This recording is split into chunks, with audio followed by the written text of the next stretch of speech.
And what happens when you're not in your bliss and you're not fulfilled and you don't know why you're here? Well, you seek out other things. And I spent my time seeking out and losing myself in things like alcohol,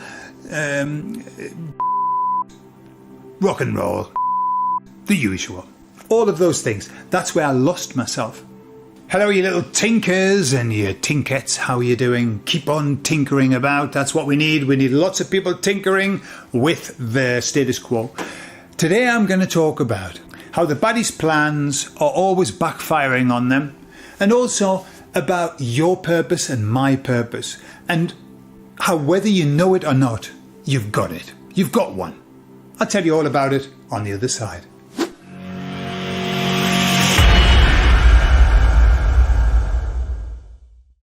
So I asked the emissaries how things were going, and they said everything's going beautifully. Everything's falling into place. And they showed me like a universe of cogs. I've seen this before. They've shown me it lots of times. This universe of cogs where every single movement moves something else. Everything moves in accordance. So you can move one cog and every other cog moves. The butterfly effect, I suppose. And I said, so what you're showing me, is that the divine plan? And they said, yes, the divine plan. But they said that understand that all the other plans are within that. Even the baddies' plan is within that. It's all part of the divine plan. And so they said, no matter what the baddies do, much to their chagrin, with their words, much to their chagrin, everything they do just makes it worse for them. It's just like they can't do right for doing wrong. Everything they do goes badly. It's like walking through a field of cow pats. You step in one and you jump away to get out of that cow pat and you land in another one. I've done it. True story. And they said that what the baddies are doing at the moment is that every time it goes wrongly, the plan, they adjust it to try and make it go correctly. And it makes it worse. And so they said that everything that is happening is just working for us to see that it's happening. It makes it, everything they do is worse for them. It's like, I've always said that the baddies are the best people for waking others up. They're much better at it than we are. All they have to do is just be themselves, and they wake up swathes of people all the time. And so they assured us that everything was going according to plan. And it's not about trust the plan, this one here. No, it's the entire plan is all fixed like a clockwork watch, and it's all happening, and everybody's plan is within that plan. Sometimes I rather wish that we could speed it up. I don't know if you've ever done that. I used to have a watch where I could push it like that and it would speed up a little bit, but that's just a fantasy. You can't really push anything here. It's going as fast. I mean, really, we don't want it to go any quicker. I mean, my life is whizzing away as I watch it. It's just whizzing. It's whizzing. I don't really want it to go any faster. What I think I'm saying is that we wish things would come quicker. That's all. It would happen quicker. But isn't that time goes faster? No, we don't want that. But I suppose we've just got to wait. We've got to do our little bit in the wheels. We've got to be our little cog and turn what we have to turn. That's what we have to do. And how do we do that? How do we turn our little cog? Well, the emissary said that we do that by being blissful. And how are we blissful? He said we become blissful when we live on purpose and when we live in purpose.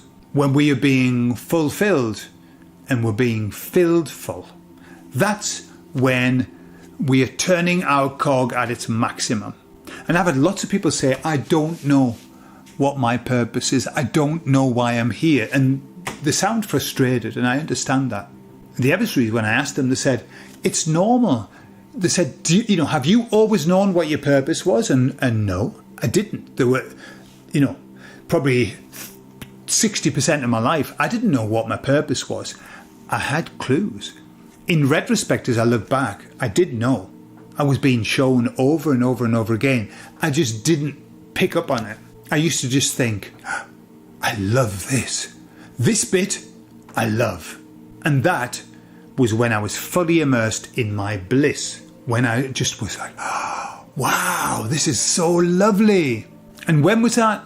For me, it was always when I was helping to create something. When I was, and it wasn't so much just creating, it was helping other people to create. I think that facilitating other people to be something special.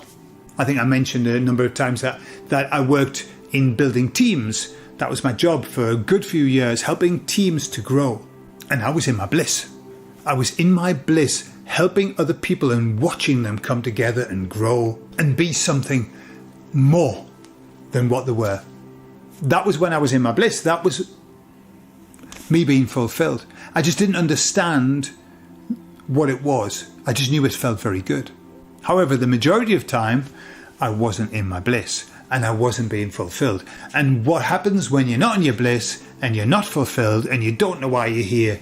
Well, you seek out other things. And I spent my time seeking out and losing myself in things like alcohol, drugs, rock and roll, sex, the usual. All of those things. That's where I lost myself. And the only reason was because that was more satisfying than living my life unfulfilled. Living your life unfulfilled is deeply, it is better to be drunk than it is to live an unfulfilled life. Compare the energies, the emotions that are involved. Much better being drunk. I was a happy drunk anyway. Sleepy happy. Sleepy happy. I was 2 of the 7 dwarves. I wasn't angry. My brother was angry. He was angry. And so the emissary said, and everybody has those moments, whether they know that they're actually being in their bliss or not, they know that they're extremely happy when they're having these moments. And they said, all that you need to do is, as you look back across your life, is ask yourself, what did that moment give me?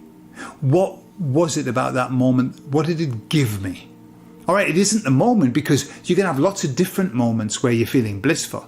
The question is, how did that moment make me feel? What did it give me?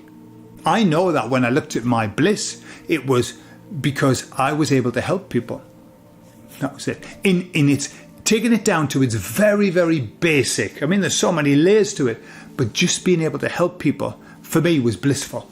And so you've got to ask yourself, what is it that I'm doing in that moment that's making me feel blissful? It's not necessarily the actual act, but what in that act are you doing that makes you blissful? For me, it was helping. All right, I was building teams, but my bliss is not building teams. It's helping people. And so the emissary said, all that we have to do is then find more moments where we can do that. So the more moments that I can help people, the better I feel about myself, the more blissful I am. And so all you need to do is look at these blissful moments and say, well, what was I doing there that actually made the difference? How you can tell is by taking bits out. If I did everything except that, would it still be blissful? If I did everything except that, would it still be blissful? And you take out the pieces until there's a piece you take out. Would it still be blissful if I didn't do that? No, it wouldn't be blissful. That's the thing. That's your purpose. What you're doing there and how it makes you feel. But then what do you do? What do? You find out, you go, well, hang on. My bliss is helping people. And therefore, there you are.